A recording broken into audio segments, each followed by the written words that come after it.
జై గురుదేవ. హే భగవాన్,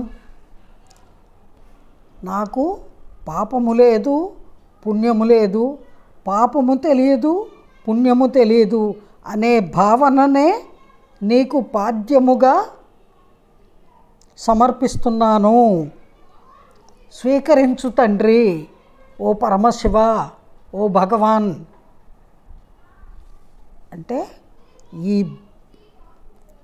ఈ పాపపుణ్యాలు ఏమిటో నాకు తెలియదు అనేదే నీకు పాద్యముగా సమర్పిస్తున్నాను. ఆ భావనే, నాకు పాపం తెలీదు, పుణ్యం తెలీదు, నేను చేసే పుణ్యాలో పాపాలో వేవో నాకు తెలీదు, ఈ భావన్నే నువ్వు పాద్యంగా స్వీకరించు తండ్రి అని భగవంతుణ్ణి వేడుకోవాలి.